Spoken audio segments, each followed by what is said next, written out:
Welcome to Harper Reads. I'm Harper and I'm going to read The Hound of the Baskervilles. It's a Sherlock Holmes mystery by Sir Arthur Conan Doyle.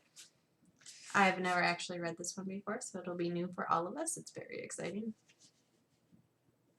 Chapter 1, Mr. Sherlock Holmes.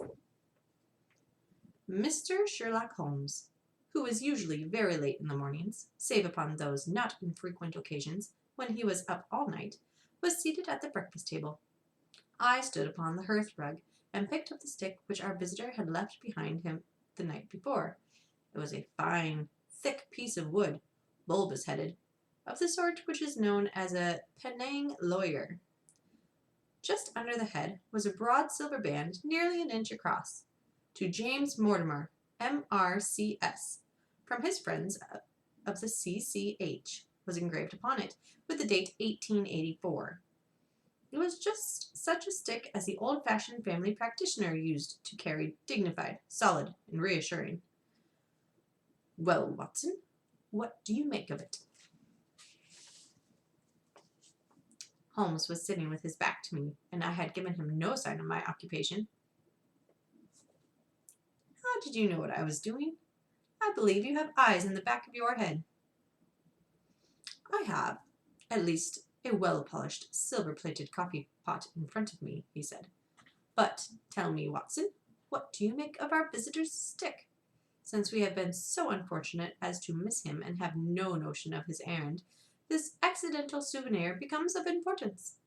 Let me hear you reconstruct the man by an examination of it." "I think," said I, following as far as I could the methods of my companion, "that Dr. Mortimer is a successful, elderly medical man, well esteemed, since those who know him gave him this mark of their appreciation." "Good," said Holmes. "Excellent." "I think also that the probability is in favor of his being a country practitioner who does a great deal of his visiting on foot." "Why so?" "Because this stick, though originally a very handsome one, has been so knocked about that I can hardly imagine a town practitioner carrying it. The thick iron ferrule is worn down, so it is evident that he has done a great amount of walking with it." "Perfectly sound," said Holmes. "And then again, there is the friends of the C.C.H. I should guess that to be the something hunt, the local hunt to those members, he has possibly given some surgical assistance, and which has made him a small presentation in return." "Really, Watson, you excel yourself," said Holmes, pushing back his chair and lighting a cigarette. "I am bound to say that in all the accounts which you have been so good as to give of all my own small achievements, you have habitually underrated your own abilities. It may be that you are not yourself luminous, but you are a conductor of light. Some people, without possessing genius, have a remarkable power of stimulating it. I confess, my dear fellow, that I am very much in your debt." He had never said as much before, and I must admit that his words gave me keen pleasure, for I had often been piqued by his indifference to my admiration and to the attempts which I have made to give publicity to his methods. I was proud, too, to think that I had so far mastered his system as to apply it in a way which earned his approval. He now took the stick from my hands and examined it for a few minutes with his naked eye. Then, with an expression of interest, he laid down his cigarette, and, carrying the cane to the window, he looked over it again with a convex lens. "Interesting, though elementary," he said, as he returned to his favorite corner of the settee. "There are certainly one or two indications upon the stick. It gives us the basis for several deductions." "Has anything escaped me?" I asked with some self-importance. "I trust that there is nothing of consequence which I have overlooked." "I am afraid, my dear Watson, that most of your conclusions were erroneous.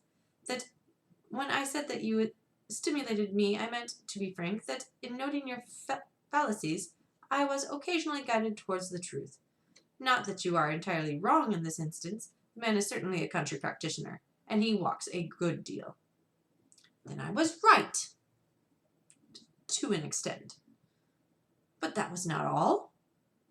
No, no, my dear Watson, not all. By no means all. I would suggest, for example, that a presentation to a doctor is more likely to come from a hospital than from a hunt, and that when the initials CC are placed before the hospital, the words Charing Cross very naturally suggest themselves.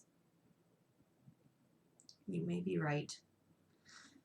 The probability lies in that direction, and if we take this as a working hypothesis, we have a fresh basis from which to start our construction of this unknown visitor. Well, then, supposing that CCH does stand for Charing Cross Hospital, what further inferences may we draw? Do none suggest themselves? You know my methods, apply them. I can only think of the obvious conclusion that the man has practiced in town before going to the country. I think that we might venture a little farther than this. Look at it in this light. On what occasion would it be most probable that such a presentation would be made? When would his friends unite to give him a pledge of their goodwill? Obviously, at the moment when Dr. Mortimer withdrew from the service of the hospital in order to start in practice for himself. We know there has been a presentation. We believe there has been a change from a town hospital to a country practice. Is it then stretching our inference to say so far to say that the presentation was on the occasion of such a change? It certainly seems probable. Now, you will observe that he could not have been on the staff of the hospital, since only a man well established in a London practice could hold such a position, and such a one would not drift into the country. What was he then? If he was in the hospital and yet not on the staff, he could only have been a house surgeon or a house physician, little more than a senior student. And he left 5 years ago, the date is on the stick. So your grave, middle-aged family practitioner vanishes into thin air, my dear Watson, and there emerges a young fellow under 30, amiable, unambitious, absent-minded, and the possessor of a favorite dog, which I should describe roughly as being larger than a terrier and smaller than a mastiff. I laughed incredulously as Sherlock Holmes leaned back in his settee and blew little wavering rings of smoke up to the ceiling. As to the latter part, I have no means of checking you, I said, but at least it is not difficult to find out a few particulars about the man's age and professional career. From my small medical shelf, I took down the medical directory and turned up the name.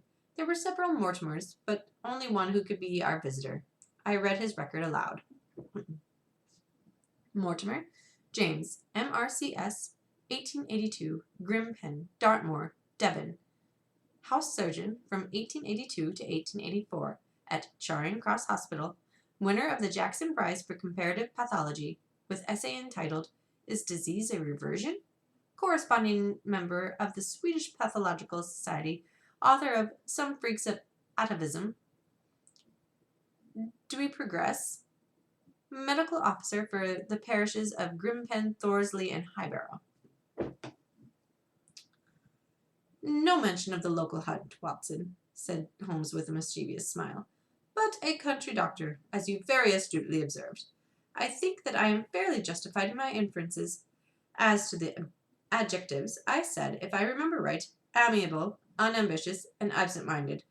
It is my experience that it is only an amiable man in this world who receives testimonials, only an unambitious one who abandons a London career for the country, and only an absent-minded one who leaves his stick and not his visiting card when waiting an hour in your room.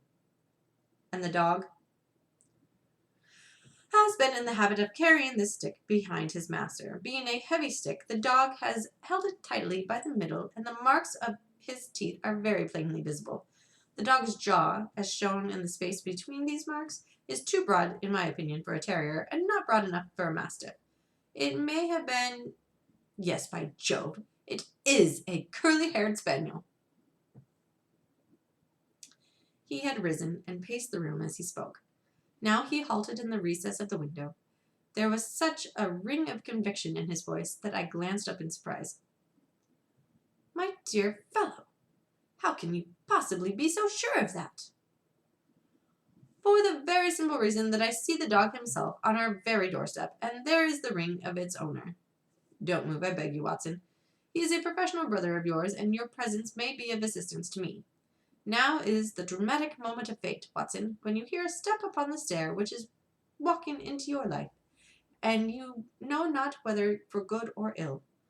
What does Dr. James Mortimer, the man of science, ask of Sherlock Holmes, the specialist in crime? Come in! The appearance of our visitor was a surprise to me, since I had expected a typical country practitioner.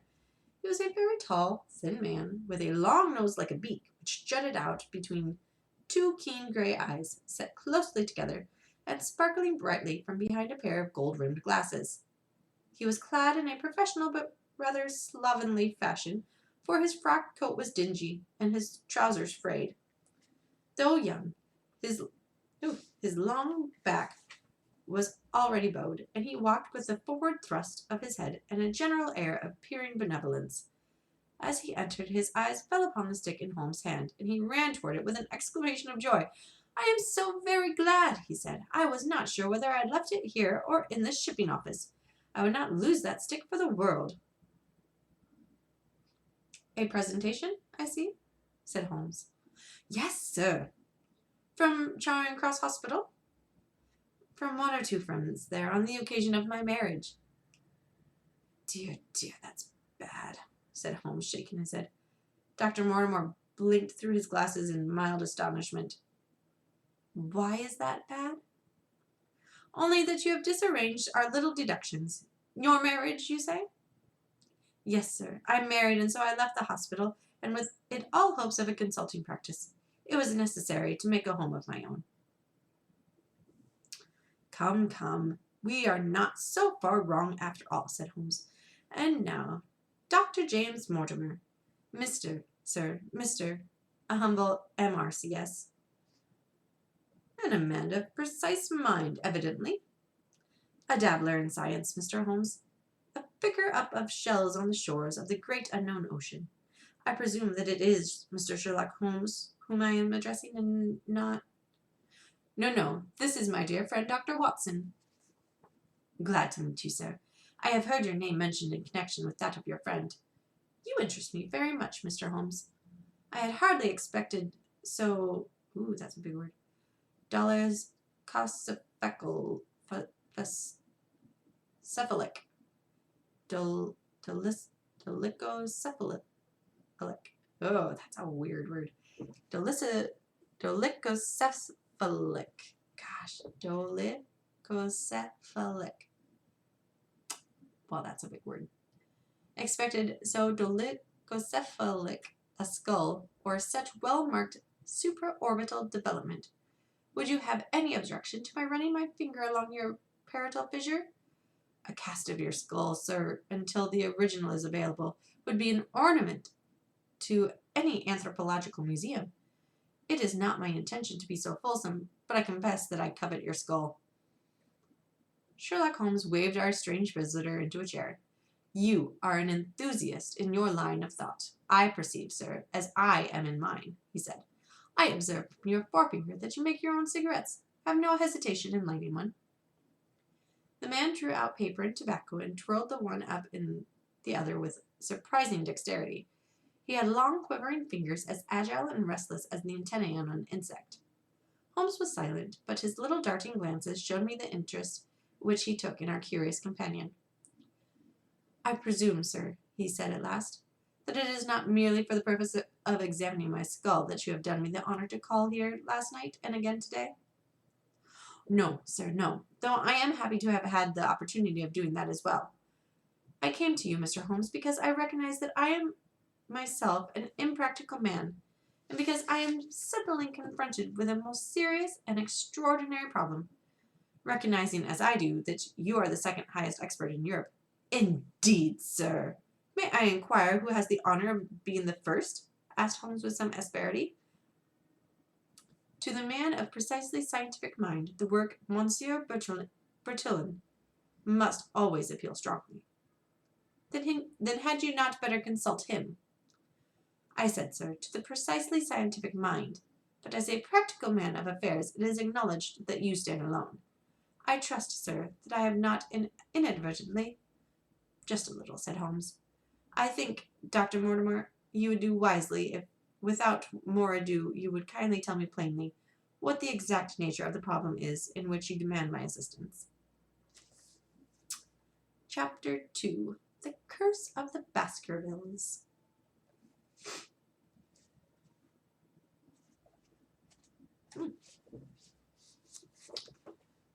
Big word already. We got this. We got this, guys. All right. "I have in my pocket a manuscript," said Dr. James Mortimer.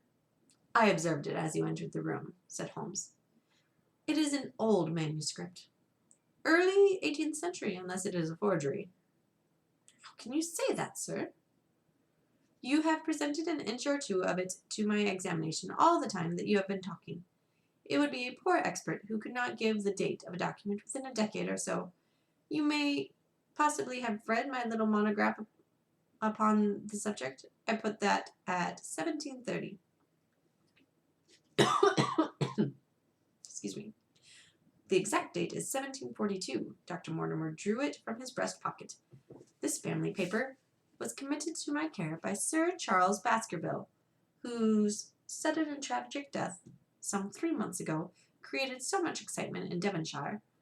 I may say that I was his personal friend as well as his medical attendant. He was a strong-minded man, sir, shrewd, practical, and as unimaginative as I am myself. Yet he took this document very seriously, and his mind was prepared for just such an end as did eventually overtake him." Holmes stretched out his hand for the manuscript and flattened it upon his knee. "You will observe, Watson, the alternative use of the long S and the short. It is one of several indications which enabled me to fix the date." I looked over his shoulder at the yellow paper and the faded script.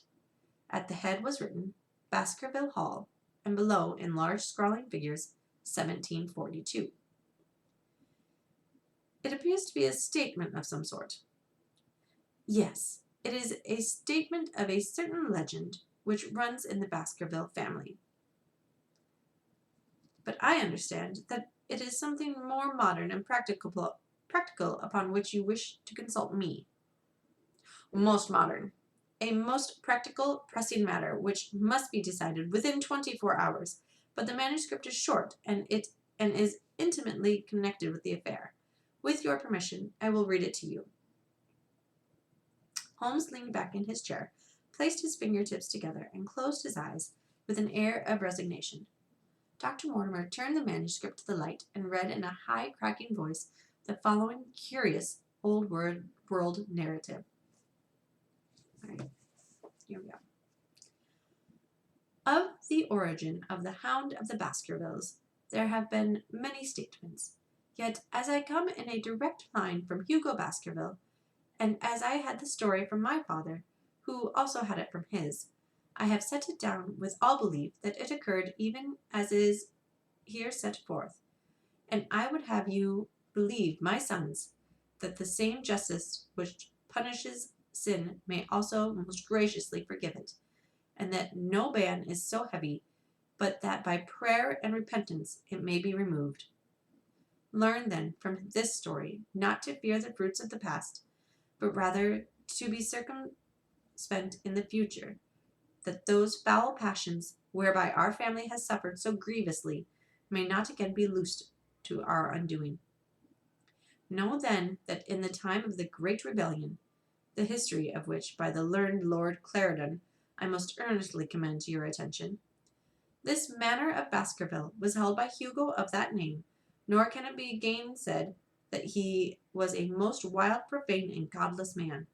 This, in truth, his neighbours might have pardoned, seeing that saints have never flourished in those parts, but there was in him a certain wanton and cruel humour which made his name a byword through the West.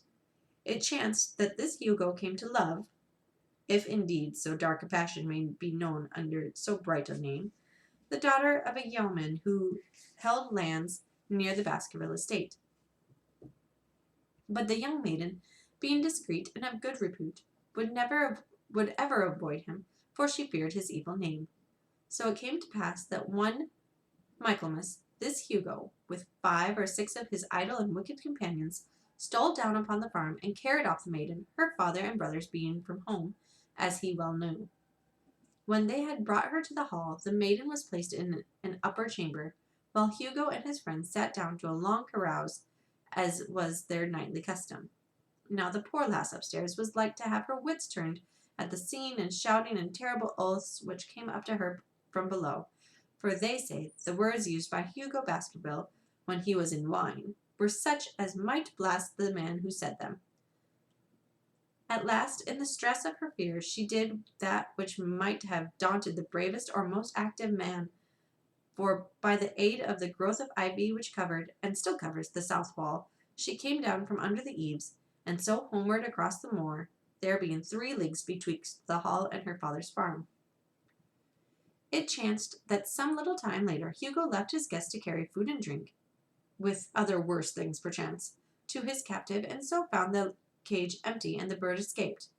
Then, as it would seem, he became as one that hath a devil, for rushing down the stairs into the dining hall, he sprang upon the great table, flagons and trenchers flying before him, and he cried aloud before all the company that he would that very night render his body and soul to the powers of evil, if he might but overtake the wench. And while the revellers stood aghast at the fury of the man, one more wicked, or, it may be, more drunken than the rest, cried out that they should put the hounds upon her. Whereat Hugo ran from the house, crying to his grooms that they should saddle his mare and unkennel the pack, and give the hounds a kerchief of the maid's. He swung them to the line, and so off full cry in the moonlight over the moor.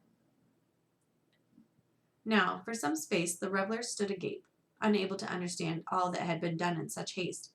But anon their bemused wits awoke to the nature of the deed which was like to be done upon the moorlands. Everything was now in an uproar, some calling for their pistols, some for their horses, and some for another flask of wine. But at length some sense came back to their crazed mind, and the whole of them, 13 in number, took horse and started in pursuit.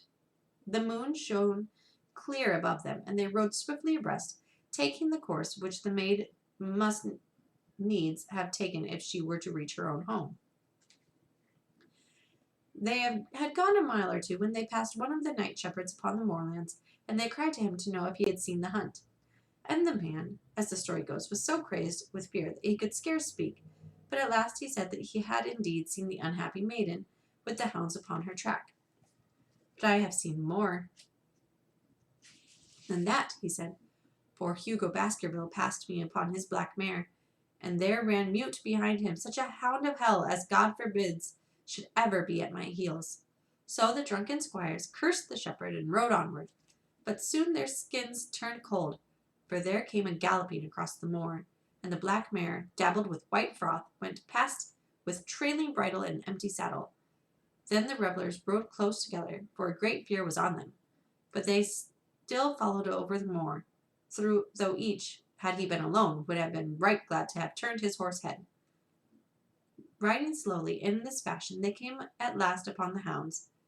These, though known for their valor and their breed, were whimpering in a cluster at the head of a deep dip, or goyle, as we call it, upon the moor, some slinking away, and some with starting hackles and staring eyes gazing down the narrow valley before them. The company had come to a halt, more sober men, as you may guess, than when they started. The most of them would by no means advance, but 3 of them, the boldest, or it may be the most drunken, rode forward down the goyle. Now it opened into a broad space in which stood 2 of those great stones, still to be seen there, which were set by certain forgotten people in the days of old. The moon was shining bright upon the clearing, and there in the center lay the unhappy maid, where she had fallen, dead of fear and of fatigue. But it was not the sight of her body, nor yet was it that of the body of Hugo Baskerville lying near her, which raised the hair upon the heads of the 3 daring roisterers.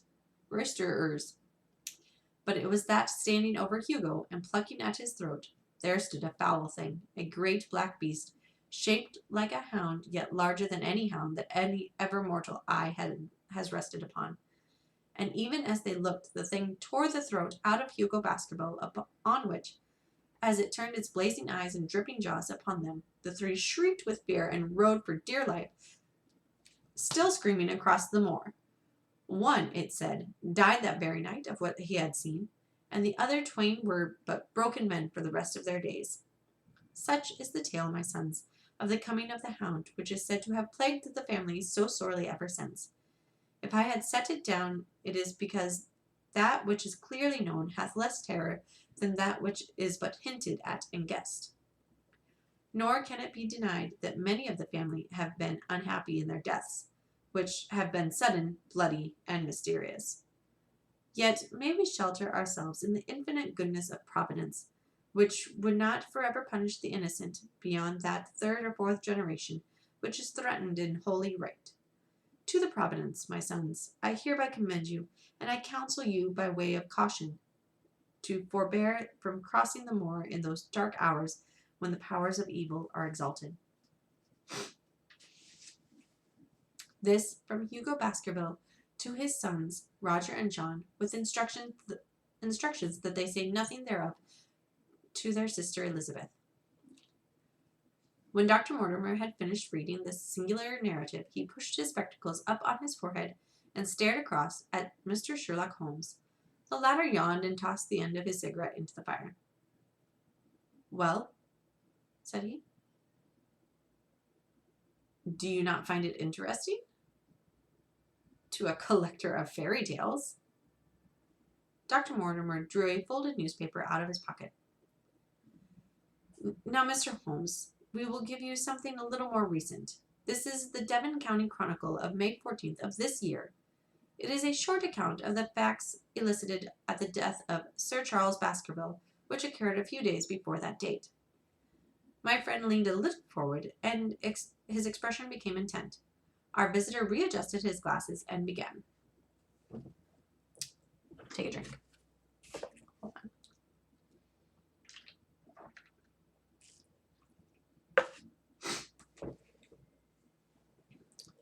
The recent sudden death of Sir Charles Baskerville, whose name has been mentioned as the probable Liberal candidate for Mid-Devon at the next election, has cast a gloom over the county. Though Sir Charles had resided at Baskerville Hall for a comparatively short period, his amiability of character and extreme generosity had won the affection and respect of all who had been brought into contact with him. In these days of Novo riches,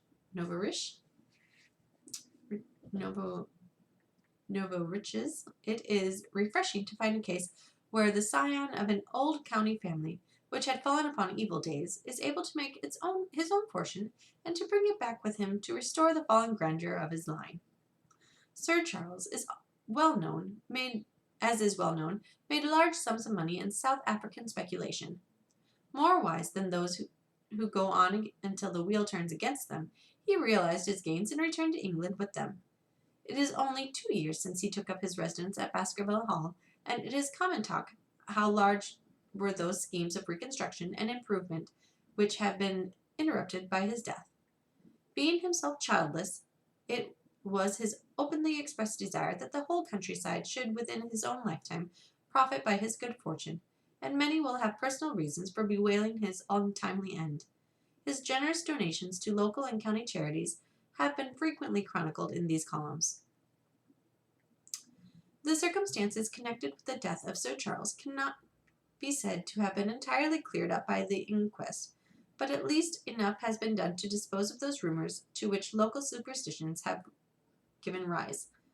There is no reason whatever to suspect foul play, or to imagine that death could be from any but natural causes. Sir Charles was a widower, and a man who may be said to have been in some ways of a bit eccentric habit of mind.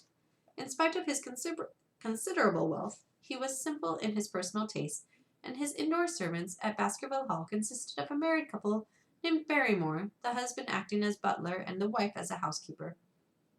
Their evidence, corroborated by that of several friends, tends to show that Sir Charles's health has for some time been impaired, and points especially to some affection of the heart, manifesting itself in changes of color, breathlessness, and acute attacks of nervous depression. Dr. James Mortimer, the friend and medical attendant of the deceased, has given evidence to the same effect.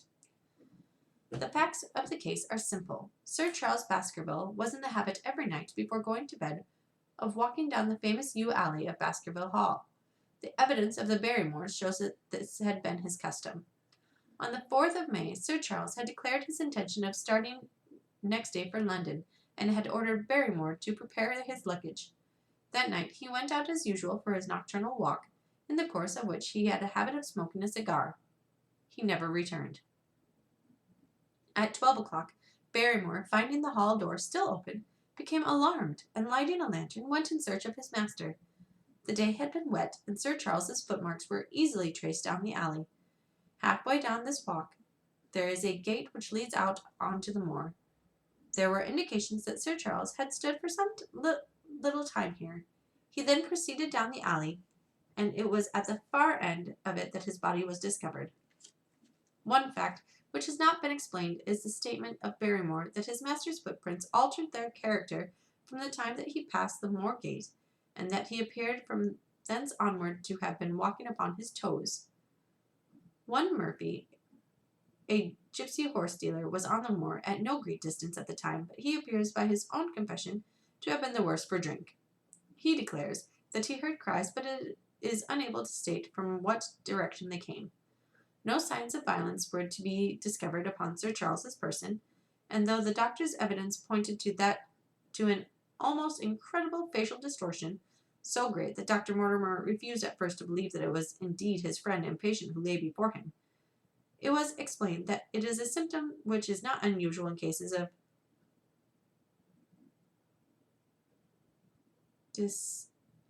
dyspepsia and death from cardiac exhaustion.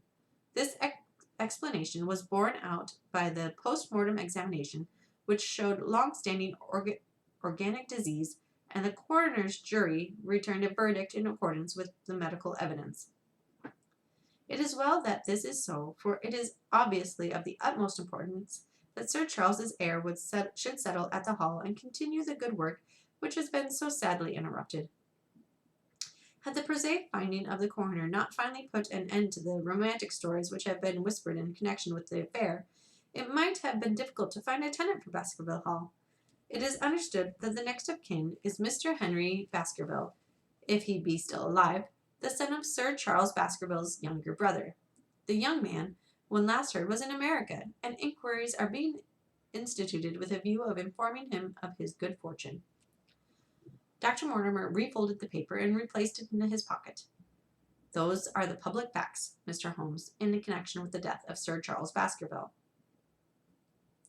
I must thank you, said Sherlock Holmes, for calling my attention to a case which certainly presents some features of interest. I have observed some newspaper comment at the time, but I was exceedingly preoccupied by that little affair of the Vatican cameos, and in my anxiety to oblige the Pope, I lost touch with several interesting English cases. This article, you say, contains all the public facts? It does. Then let me have the private ones. He leaned back, put his fingertips together, and assumed his most impassive and judicial expression. In doing so, said Dr. Mortimer, who had begun to show signs of some strong emotion, I am telling that which I have not confided to anyone. My motive for withholding it from the coroner's inquiry is that a man of science shrinks from placing himself in the public position of seeming to endorse a popular superstition. I had the further motive that Baskerville Hall, as the paper says, would certainly remain untenanted if anything were done to increase its already rather grim reputation. For both these reasons, I thought that I was justified in telling rather less than I knew, since no practical good could result from it. But with you there is no reason why I should not be perfectly frank. The moor is very sparsely inhabited, and those who live near each other are thrown very much together. For this reason, I saw a good deal of Sir Charles Baskerville, with the exception of Mr. Franklin of Laughter Hall and Mr. Stapleton, the naturalist. There are no other men of education within many miles. Sir Charles was a retiring man, but the chance of his illness brought us together, and a community of interest in science kept us so. He had brought back much scientific information from South Africa, and many a charming evening we have spent together discussing the comparative anatomy of the Bushman and the Hottentot. Within the last few months, it became increasingly plain to me that Sir Charles's nervous system was strained to the breaking point. He had taken this legend, which I have read to you, exceedingly to heart, so much so that although he would walk in his own grounds, nothing would induce him to go out upon the moor at night. Incredible as it may appear to you, Mr. Holmes, he was honestly convinced that a dreadful fate overhung his family, and certainly the records which he was able to give of his ancestors were not encouraging. The idea of some ghastly presence constantly hunted him, and on more than one occasion he had asked me whether I had on my medical journeys at night ever seen any strange creature or heard the baying of a hound. The latter question he put to me several times, and always with a voice which vibrated with excitement. I can well remember driving up to his house in the evening, some 3 weeks before the fatal event. He chanced to be at his hall door. I had descended from my gig and was standing in front of him when I saw his eyes fix themselves over my shoulder and stare past me with an expression of the most dreadful horror. I whisked around and had just time to catch a glimpse of something, which I took to be a large black calf passing at the head of the drive. So excited and alarmed was he that I was compelled to go down to the spot where the animal had been and look around for it. It was gone, however, and the incident appeared to make the worst impression upon his mind. I stayed with him all the evening, and it was on that occasion, to explain the emotion which he had been shown, that he confided to me keeping that narrative which I read to you when I first came. I mention this small episode because it assumes some importance in view of the tragedy which followed, but I was convinced at the time that the matter was entirely trivial and that his excitement had no justification. It was at my advice that Sir Charles was about to go to London. His heart was, I knew, affected, and the constant anxiety in which he lived, somehow chimerical the cause of it might be, was evidently having a serious effect upon his health. I thought that a few months among the distractions of town would send him back a new man. Mr. Stapleton, a mutual friend who was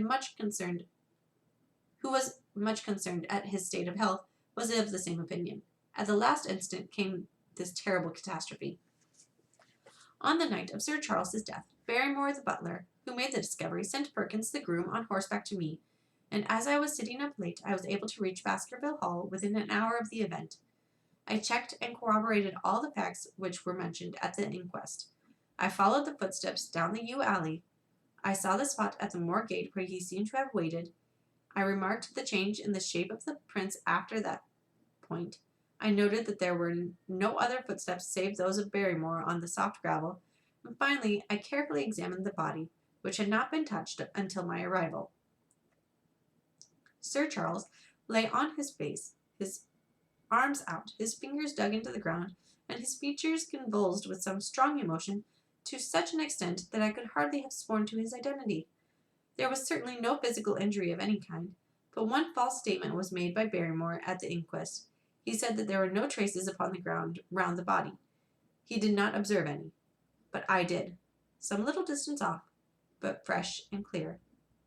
Footprints? Footprints. A man's or a woman's? Dr. Mortimer looked strangely at us for an instant, and his voice sank almost to a whisper as he answered, Mr. Holmes, they were the footprints of a gigantic hound. Dun, dun, dun. All right. I'm going to stop there for right now. We are 45 minutes in. I am probably going to play a couple games and do other things, but for right now, I will end The Hound of the Baskervilles after the first 2 chapters. And I will see you guys later. Bye. Happy reading.